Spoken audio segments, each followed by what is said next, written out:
The summer humidity was oppressive. In the living room, Mary stood in her silk robe, her hair tangledly pinned to the top of her head, and a thin layer of perspiration clung to her skin. After years of insufficient maintenance, the air conditioner had finally succumbed. That morning, she had contacted the repair service. She anticipated the typical response when the doorbell rung at approximately 2 p.m. An older individual who was quiet and perhaps a bit stern. However, a male who was no older than 30 was standing in the doorway. A smile that made her abruptly aware of how little she was wearing, broad shoulders, sun-kissed skin, and hair tousled by the breeze. "Hello," he replied. "My name is Dylan. You contacted me regarding the air conditioning system?" She agreed. "I invite you to enter. It is located on the upper level." He pursued her, carrying tools. Despite the fact that his gaze did not remain fixed on her, Mary sensed his presence and felt the warmth before he even touched the machine.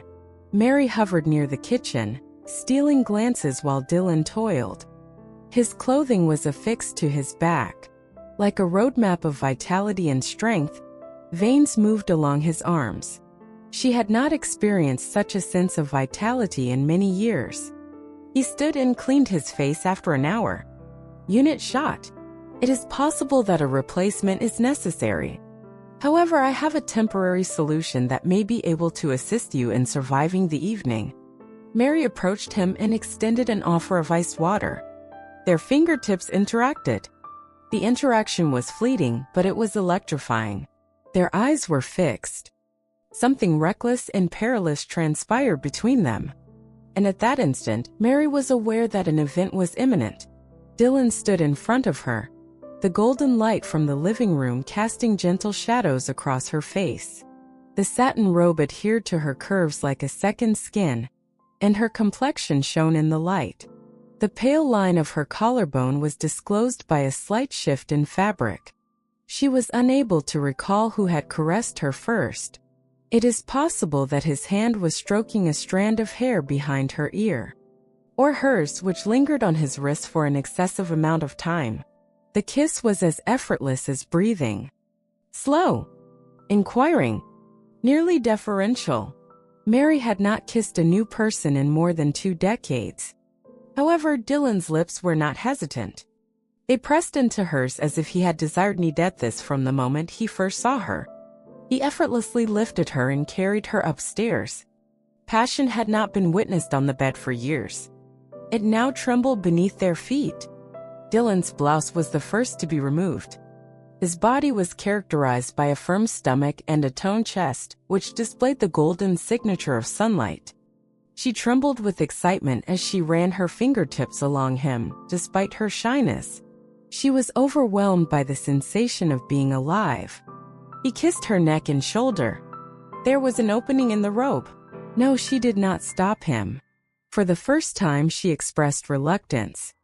They united in a manner reminiscent of 2 individuals who had been waiting for an extended period of time.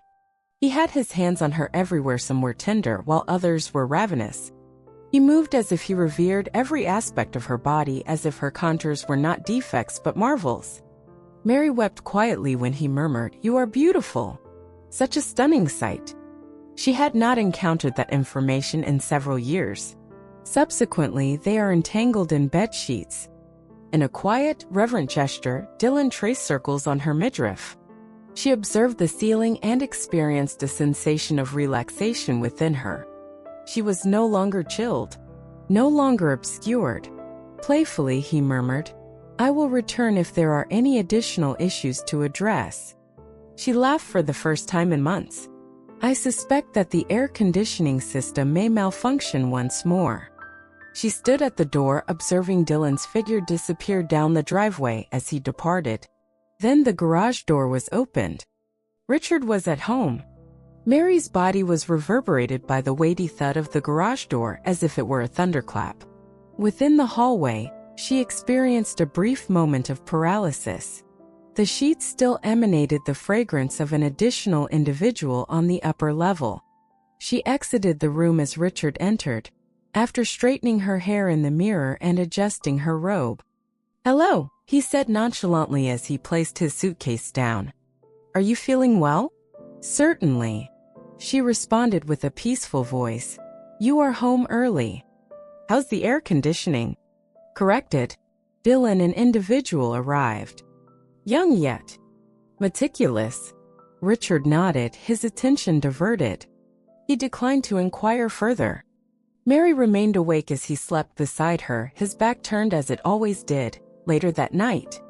Quietly, coolly, and consistently, the air conditioner purred. She turned to the nightstand in search of water and observed Richard's phone, which was now illuminated.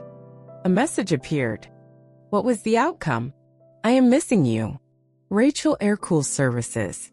She glanced. Scrolled. "Be cautious. I continue to be concerned when you enter the building unaccompanied. Do you believe she has any suspicions? Please refrain from engaging in sexual intercourse with her." Mary's midsection contorted. Dylan Aircool Services was the contact she initiated.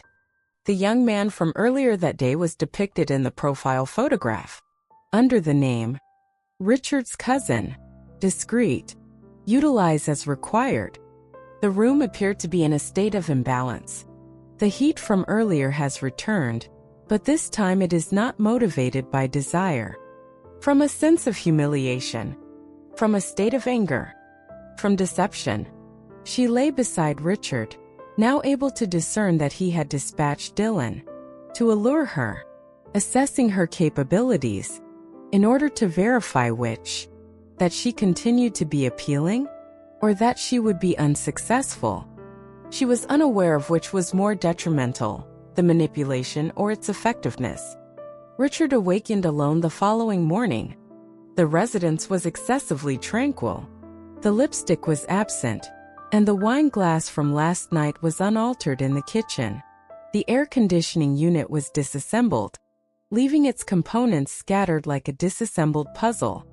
An envelope that has been folded is laid out on the counter. Divorce documents and a key are contained within. Below is a note that has been handwritten. "I am grateful for your reminder that I am still capable of experiencing pain. The story's just beginning. There are more broken hearts and dark secrets ahead.